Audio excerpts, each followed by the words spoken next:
We're now recording. Like I said before, I'm going to just throw this out. Either one, pick it up and just join in. Okay. So, how did you two meet?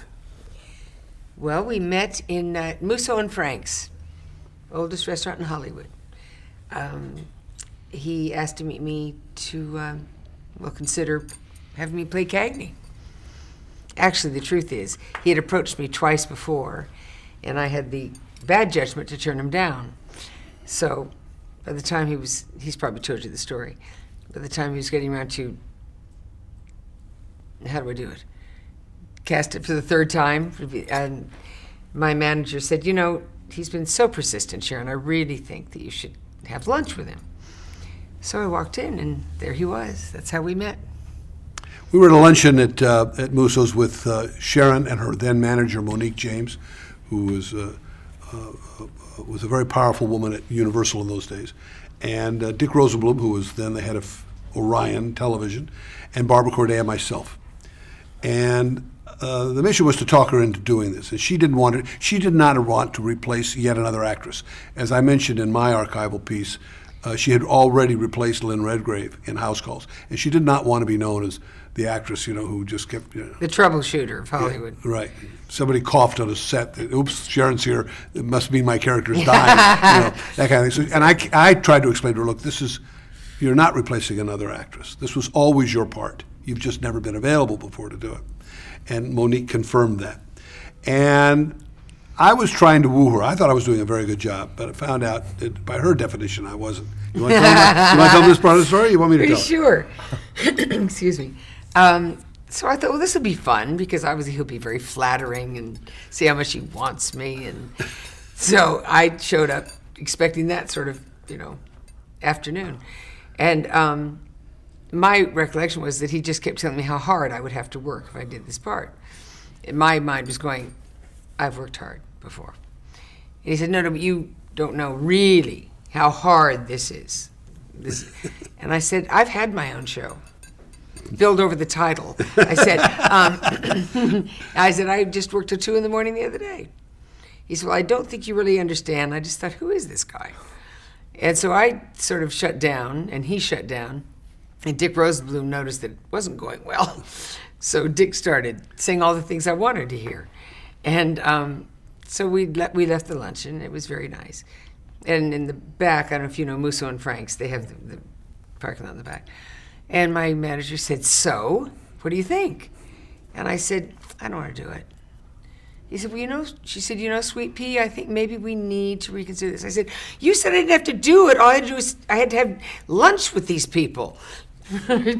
And she said, I know that's what I said, but I still think maybe we need to reconsider this. I said, well, I don't like the guy with the beard.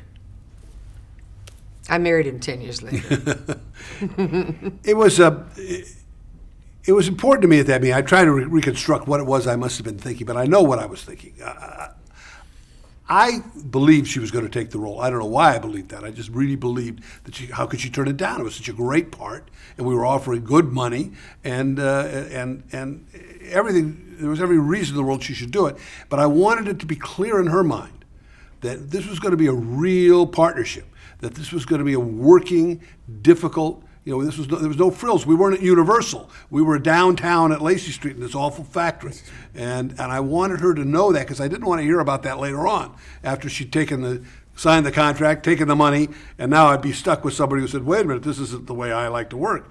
So I wanted it to be clear how we were going to operate. So I think that must have been what I was selling and she wasn't buying. But it worked out.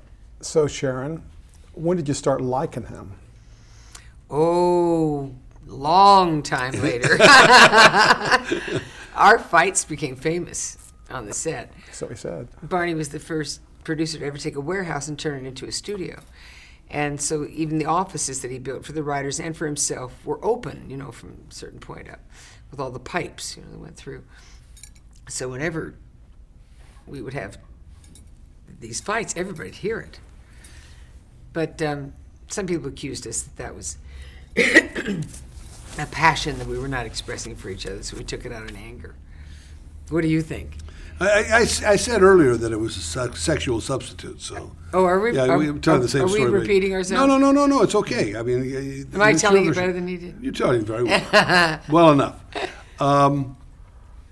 We had some great fights. Well, what were the fights about? Well, I could tell one, but I don't- Okay. are we allowed? I mean, we allowed to say Four-letter Say words. whatever four-letter you- words? Yes, of Yes, course. anything you want. Well, Tyne and I used to meet after we'd work 17 hours. And then the crew would go home. Then she would meet, usually in my trailer. The bar was open. And we would have a drink and we would sit there and run the next day's work. We worked together for a couple of hours before we went home. And one evening after a couple of drinks, we said, I don't think this is a very good scene, do you? She said, no, it's just not working. It's not working. I said, I'll talk to Barney tomorrow. So I would go into Barney's, so ashamed. I went into Barney's room. By then I figured we had a little power going on, Tyne and me. I took the script. I apologize now in advance for this. I took the script. I threw it on his desk and I said, this is shit. He said to me, shit? He said, that's the best material you've ever had in your entire career. I said, fuck you. He said, fuck me, fuck you. I'd never had a producer talk to me that way. I don't remember this at You all. did. I swear to you. I swear to you. It's exactly what happened. It's not in my book. Well, I know, but that's exactly what happened. This book. Yeah. Yeah. And I think, rightfully so. I know everything he went through to make this extraordinary series. It was I coming in and telling him, it's shit. He was protecting his material. So he was actually right. Well, it isn't so much a question of being right. The one advantage I did have, though, and I think it's maybe of interest to many of the people who watch this sort of material, who are more than fans. Many of them are people who are actually in the business or of the business. I was not a hyphenate. I do write. I have written. I wrote some Cagney and Lacey's, but basically I did not write. I produced the shows. I could hire people who were better writers than me. But more important than that, when I defended the material, no one could say to me, well, he's defending because he wrote it. I was defending it because it was good. And that was the position I took with the network and with the stars. Apparently, yes. And so I just didn't, and so I was a defender of the material, but defending it because I believed that it was the righteous thing to do. It gave me a great advantage in working relationships with people. In his defense, we were able to sit down and have less violent discussions.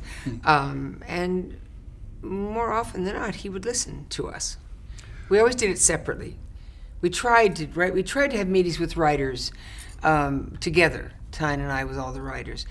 And it didn't work because Tyne was much more articulate than I. I mean, she could sit down and tell them that the structure of the script wasn't working. And I'm going, what is that? But I was very, very protective and very involved in my character, and I didn't know quite how to express. I kept saying, it just doesn't feel, it doesn't, and I didn't know how to do it. So Barney would separate Tyne and me for our discussions after that with the writers, and he would always sit in, at least with me, to interpret for me, because it was almost sometimes without speaking, he could tell what it was I was really trying to say to them. And The best sessions I remember, and there were different types that took place at different times of the day. Many of them I was not involved in. Many times there would be a writer who I would say, go talk to them and see what they want, and then come back to me and we'll talk about it together.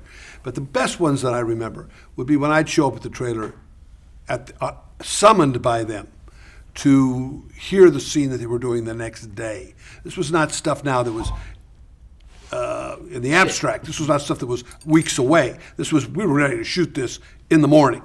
And they were rehearsing it that night. And now we're talking about it's 10, 11 o'clock at night. They've had a couple of drinks, and they've worked it out, and they don't like what they're doing. So they call me up, and I'm around. There are no other writers around. And I show up in the dressing room. And they would be courteous enough, if prodded, which I tried to do, to say, look, just read it once the way it's written. Just one time. Don't tell me what's wrong with it. Just do it the way it's written. And they would do that, and it would be discernible because I knew them well enough and I knew the material well enough. It would be discernible where they were having trouble, where they were stumbling over a phrase or the use of a word, and I could adjust that for them easily. Or better yet, they would say, well, I said, "Do you understand what I'm trying to do here?" And they'd say, "Well, no," or yes. And I'd say, "Well, what I want to happen is this or that." They'd say, "Oh, I can do that with a look. I don't need to say all this stuff." And I would begin to eliminate stuff. And I used to call it writing with an eraser. That's what the best writing we did, was with an eraser. You couldn't write anything originally that way. You couldn't start that way because nobody would understand what was going on. But once they understood the material, once they understood what the relationships were between the two characters and what I wanted to see, they said, "We'll act that for you. We don't need to say that." And I could then start taking wholesale material out. And that's what we did. Also, when we do the scenes with him, we didn't ever tell you this, the parts that we didn't like, we ran roughshod over. We just made it sound like crap, right? Oh, I see the problem. They're good actors, what can I tell you? Right. How do the fans treat you? Me? Yeah, well, I would think if you two together, they would recognize you. Do I fans will tell you something very, very interestingly. We could be walking down the street and they'll recognize him before me. Well, he's more distinctive looking, do you know? If I speak, if I open my mouth, like, that's usually when fans recognize me. They recognize your voice. My voice. So what do they say? What do they come up and ask you? What kinds? How are they? All through Cagney and Lacey, our fans were very, very respectful. They're always very intelligent people. Well, we had a couple of wackos, but most of them were always wonderful, very, very kind, very loving. On Queer as Folk, everybody wanted to hug. It just depended on the character I was playing. But Tyne and I, well, it was shortly after the show was over, or maybe a few years. We were together in New York. We'd met for lunch, and we were walking down the street. And we forgot. And we thought how strange it must look to see the two of us walking down the street together in New York. Yeah. You'd hear people in the car, "Hey, Cagney, Lacey." Yeah. It's fun for me when I'm with the two of them. I've kind of dropped back out of the scene, if you will, because I enjoy watching the people respond to them, because they're oblivious to it. They're really just walking, talking to each other, very engaged with each other in conversation, and people are going by and tripping over and banging into each other. It's fun. We were coming out of a restaurant one evening, and it was in the days when they always had photographers outside restaurants here in Hollywood. They don't do it as much anymore, but You're talking about Spago? Spago, Yeah. Right. So there were people standing outside with their autograph books and things. So I started to go over to them. They said, "No, we have yours. We want Barney." It's nice. I mean, I get recognized with her because they I think all guys with beards look alike, but they when they see me a beard with her, they figure out who I am. And in Miami, there's that nice Jewish boy who married, Cagney. The Shiksa. and just the other day, I had a little parking lot fender bender here in town, and I backed into somebody, and they were very upset. It didn't hit them very hard. I got a little teeny scratch in their car. But I got out of the car, so I'm very sorry. It's my fault. And I gave her my driver's license so that she could, and right away she recognized, "Oh, Barney Rosenzweig, Cagney, oh my God." She went on and on. So at least it quieted the moment anyway. So those are the nice residual parts. I still have to pay for the car, but at least she wasn't as unhappy as she was. Have you done appreciations or tributes together where there's an audience of sure. that are all fans? In England and here and in Beverly Hills and in New York and Chicago at the Museum of Broadcasting in Chicago. What's the question most asked of you, Barney, by fans who really know the show? The question most, when are we going to get the DVDs out? When will you make another one? Will you make another reunion film? I think they want more of these two women. My intention really was, I was very content making 2 of these movies a year. At the end, when we were making the menopause years, I made 2 in '95 and 2 in '96, I think it was. And I thought, I'd like to do 2 of these a year for the rest of my life. Take these women into the retirement home. This relationship will go on and on until one day one of them doesn't show up for lunch. And we'll know it's over. Who wrote it? That was me. And I made the proposition to CBS that we do something like that. And I said, I'll hold to any standard you put up. You tell me a standard. If we fall below that in the ratings, then I'll give you relief on the contract. But I want a contract for 5 years, 2 shows a year. And the old group at CBS had agreed to it, but when Leslie Moonves came in, who now runs the network, he was not a fan of mine or of the show. Big fan of Sharon's, but not of the show or me. So it just never happened. He thought Cagney and Lacey was a fluke. Excuse me. Yeah. He just. You know. What's the most common? What's the most asked Cagney and Lacey question that you get, Sharon? Oh my gosh. Now? Sure, or anytime. Now it's. Do you ever see Tyne? People always want to know if still friends, and we are very close. I don't remember the questions they used to ask me when we were doing the show. Well, now what do they ask? How about now? I mostly want to know if Tyne and I are friends. And what about just general questions that for other shows you've done? Is there anything that stands out that fans want to know or ask you about? Gosh, maybe I don't have a lot of contact with fans. Because you've done Nip Tuck and Queer as Folk, and you're doing all these contemporary shows still. I know. Mostly they want to know if they can have a hug. That's my experience. Well, from Queer as Folk, always young men would come up and just say, "Could I please have a hug?" I say, "Sure." I don't know if this isn't part of this interview, but one extremely touching time. We were being given awards in the City Hall of New York, and a young man came up to me and said, "Could I have a hug?" And I said, "Of course you can." And I gave him a hug, and he started sobbing. And he just couldn't stop, and he couldn't stop. There's a lot of people standing around. He just cried and cried and cried. And as I was holding him, I thought, the damage that's been done to this boy, that a stranger like myself could touch him and he would cry. I imagine neither of his parents probably ever touched him and threw him out when he was very young. It was an extraordinary experience for me doing that show. Yeah, that was the Queer as Folk legacy. This was a very accepting parental figure of a homosexual child, and now a young man. Mm-hmm. And the young men in that community today who didn't have that kind of acceptance from their parents have a real affection and connection to Debbie Novotny, the character she played. And it's a remarkable thing for me to see. I'm touched by it myself every time I'm out with her at movies or we go to some of these award ceremonies that she got. It's very, very, very impactful. You mentioned that you both have made public appearances in many cities around the country. Mm-hmm. Are fans and in London. Overseas too. Are New York fans different or unique or in any way? Are they because the show was set in New York? Are they different than fans? Well, I think the New York fans are a little more sophisticated. You know, they don't. You can see the recognition, and they'll say thank you. And we were taken to New York. I can't remember. We were shooting there, but we were taken down to some headquarters to meet a female team, which was rare in those days. And I swear to you, one had blonde hair and talked tough, and the other one had dark hair and had children and a husband. And I asked you, I think, or did you design us after these two people? Barney said, no, I've never met them in my life. But they'd been partners for some years. And it was just that symbiotic thing. I went, oh my God, look at us.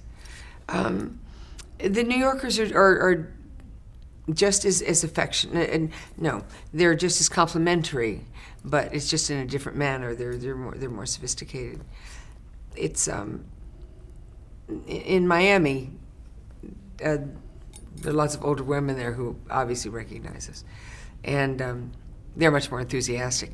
What I am meeting now, which is fascinating, I used to get a lot of mail when I was doing Cagney and Lacey from young girls saying, I'm going to join the force because of you. And I wanted to write them back and say, are you out of your mind? You could get killed. But I just send my picture and would comment.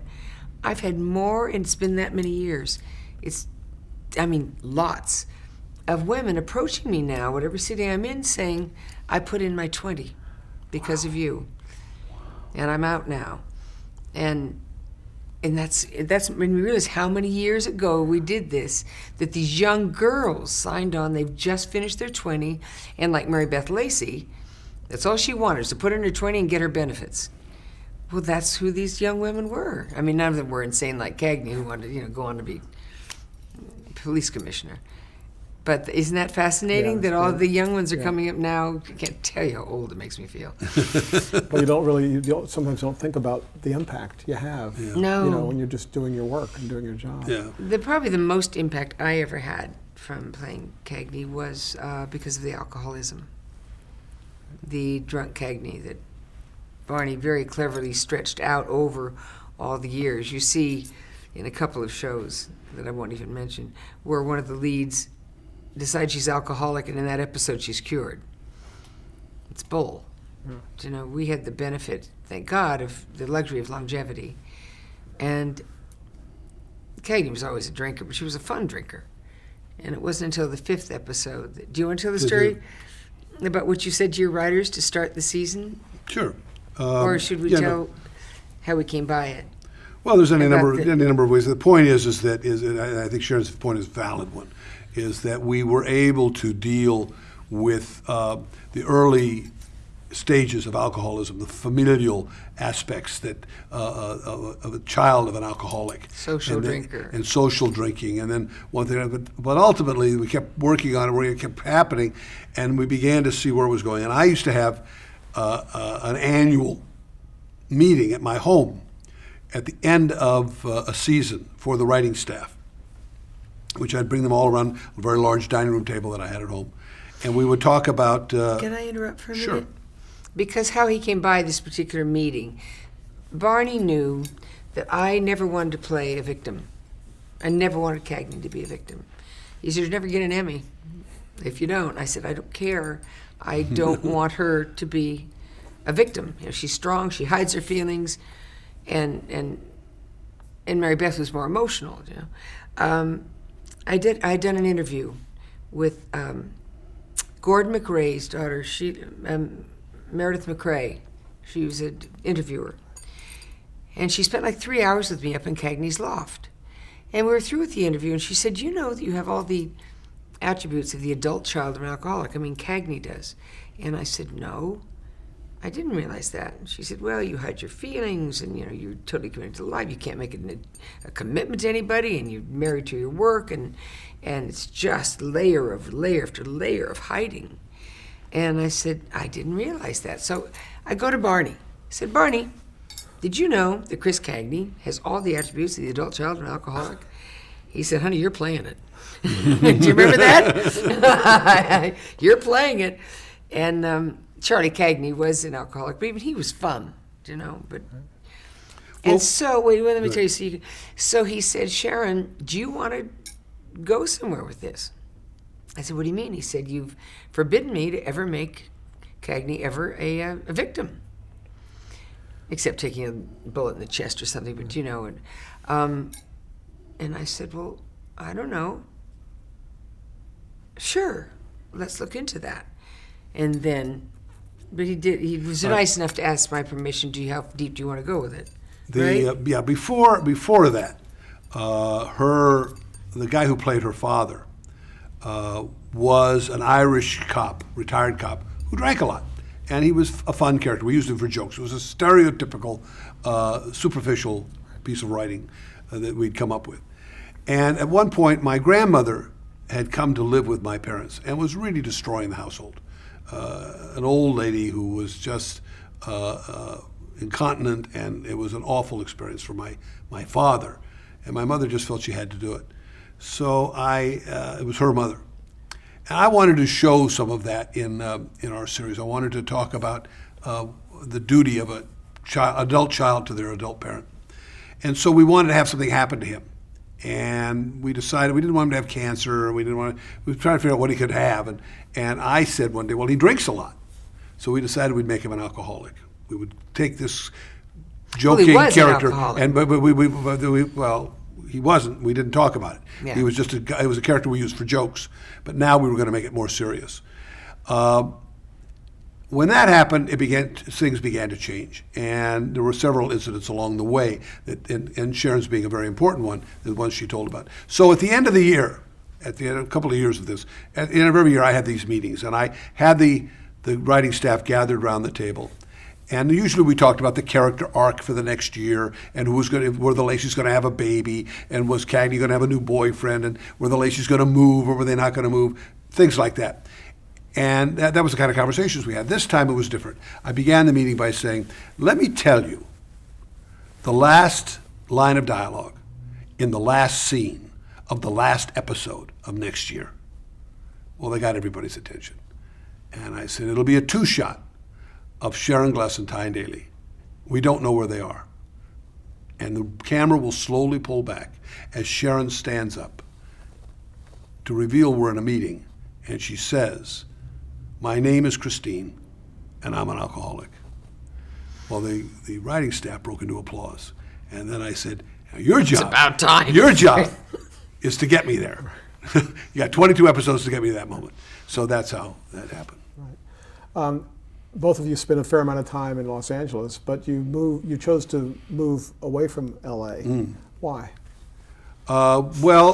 There's several reasons. First of all, it was as far away as I could get from the continental United States from Hollywood. And my second reason was, I like to say, it's the only place in North America where they still call me kid. But seriously, I like the subtropics. Sharon has a phrase which I like to let people know about because that's flattering to me. What is it? Any room you're in, she says. Oh, any room you're in. So the reality is Sharon loves to work. And she lives in a trailer, wherever the studio is. Queer as Folk was in Toronto. Burn Notice is now in Florida. Shows are in California. Nip Tuck was in California. She could do a show in England. So where we live is more important to me than it is to her. She's been very supportive that way. Moving to Miami, I think, was hurtful to her career. By the way, you wouldn't know it today. But there was a long period of time in this town, out of sight, out of mind. And it's important for her every now and then to come back to LA just to show up at an award or a thing, because people see you, casting directors, producers see you, and oh yeah, I forgot her, she's still around.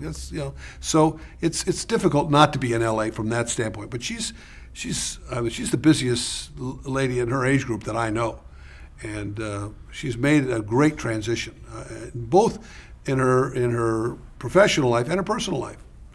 Really admirable and rare, I think. So Barney, Talk about you like you're not here. You are here, right? I am. Barney, what's your favorite story about Sharon related to working in television? My favorite story, they're always the ones where I win the argument. Those are always my favorites. Those ones they're the ones that are in the book. Few. And that's why she didn't read the book. She says, no, it's my story, it's not her story. And if I started to really tell, as you might have gotten a small indication of any of the stories, Sharon went, no, let me tell it. Yeah, I know better. She remembers it differently than I do. But I think my favorite story is the one I told earlier in the archives about her wanting to say something in the end of the scene, because I think it was so important to our relationship, professional relationship, and so important to the series itself. It really made us different. We had some very wonderful moments, though. There was a time where early on in the going where Sharon, not remembering, I guess, or not wanting to apply the lecture I gave her at Musso and Frank's about how hard it was going to be, decided that they had worked hard enough for the day and they wanted to go home. And there was supposed to be a company move back to Lacey Street after this location shot to fill out the day and the week. We had to finish. And Sharon didn't want to do it. She didn't want to make the company move. Finish this scene, and then I want to go home. I am tired. No, I was defending the crew. They were exhausted. Well, so she said. And I'm sure she believed it. But I got a telephone call saying she's not going to come out of her trailer. And there she was, boarded up in the trailer with Tyne Daly and Marty Cove, who was one of the cast ensemble. And I got brought to the location from wherever I was and showed up. and walked in the room and said, seems to be a problem here. And Sharon, by the In a way, started tuxedo. speaking up for the crew, And I said, first of all, it's my crew. It's not your crew. It's my crew. And I said, basically, you're going to lose this argument. And you're going to lose the argument because you did it badly. It's not that you're wrong and I'm right or vice versa. You did it badly. You made the argument in front of my crew. They need to know who the boss is. There has to be a boss. I said, now, if you want to be the boss, we can talk about that. No, she said, I don't want to be the boss. I said, well, then if I'm the boss, I'm telling you, we're working. The crew needs to know that. They have nothing else better in life to do than this show. This is what they do. And you cannot become Joan of Arc to this company. So understand something in the future. If you have a request, you come to me, and you come to me privately, and we'll work it out. We're in business, and part of business is negotiation. It's not, but you can't play this hand the way you played it and win. And This didn't all happen that night. well, pretty much did. And she said she understood that. Sharon, as I pointed out, I think in my earlier part of the interview today, is a child of Hollywood. She gets that. And I would say the line I used to have was and I said, you can add Tabasco to my tomato juice. You can add vodka to my tomato juice. You can add salt or pepper to my tomato juice, but you may not piss in my tomato juice. And that's what you're doing tonight. And she understood it's territorial. You can't do that. And so to her credit, this gal got it. And that was, in the future, there were many times where we had, lesser disputes because she handled it correctly. She knew she stepped out the wrong way. And I like that story because it really started to form the groundwork for who we became together as producer star. And then the other story was about I Want to Say a Line, became who we were as a series and who her character was. And those were the two biggest moments we had. There were others down the line, arguments and where I had transgressed, I'd gotten into her area or done something. And then there was a wonderful moment where she had been given an award. And Faye Kanan and Sharon Gless got the award. Faye Kanan was a great writer in Hollywood. And Norman Lear was introduced as King Lear to introduce her. And then after King Lear was Barney Rosenzweig, the heir apparent. That's the way we were treated in Hollywood in those days. And I was to speak for Sharon, who was getting the award for being the in front of the camera person. And instead of speaking for her, I made a little film. I made an 11-minute film, which was a series of clips of her work in various shows. And it ended with a montage of stuff from Cagney and Lacey, silent, except for over it I placed Joe Cocker singing, "You Are So Beautiful to Me." And we sat there in the dark watching this film. And I was holding her hand. And I said to her, we had a professional relationship, and that's all, but I said to her, I wish the lights would never come up, And there was not a dry eye in the room when we got done. It was a very effective little piece of filmmaking. It was beautiful. And it was a solid introduction to her bed. We became lovers shortly thereafter, but it was where I realized that I had fallen in love with her when I was making that film. I knew when I was putting that together, I said, there's something going on here. This is not just a guy making a tribute to somebody. I was in an emotional position that I had never been in my life before or since.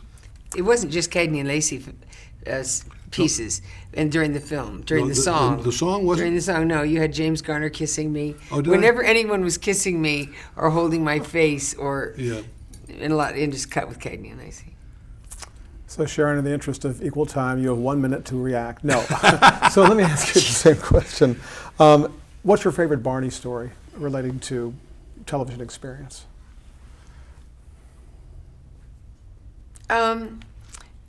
Okay, the stories he just told were my favorites also. There was one moment, every time, while Cagney and Lacey was on the air, only Cagney or Lacey won the Emmy. No other woman ever won over those 6 years.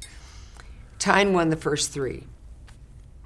And every day after the Emmys, Barney would come into my trailer and he'd say, "Are you okay?" I'd say, "Yeah." And it was, wasn't I? I was fine. And he said, "You're never going to win. You know, you're never going to win." I said, "Yes, I will. Why do you keep saying that?" He said, "Because you're the blonde. You're the blonde. You're the pretty one." And he said, "Blondes never win in the dramatic category. Blondes win in dramas." Comedies. Blondes win, excuse me. Yes, blondes win in comedies. Carol Lombard, you know, that Doris Day. He said, "You cannot win in this category. It's never been done." And I said, "I am going to win." And every year he'd come in, he was very, very sweet, you know, thinking that I was devastated. But I knew I'd win. So we cut to year 4. I won my first one. I'm at Barney's house, and Barney always had a party after the Emmys for everybody. And so I stayed for a while, and then I was leaving. I remember I was at his front door, and over here was his den down the hallways, and I saw him. And I yelled, "Barney!" And so he came over to me. And I said, "See, the blonde can win in the dramatic category." And he said, "No, they can't.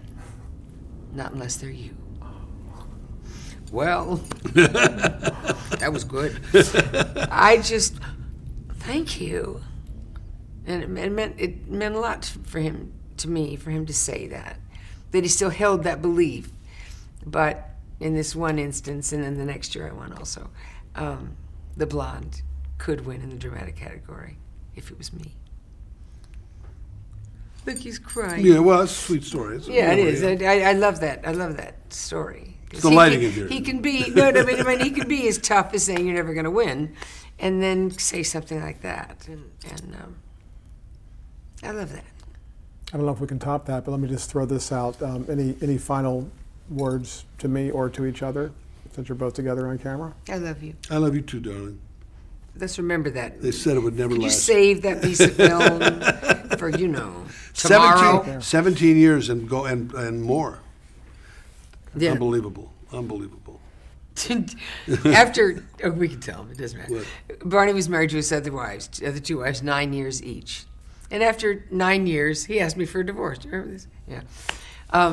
Anyway, I said, "Fine, I'll give you the divorce," but I said not for a year, because I'm beating out the other two. Okay?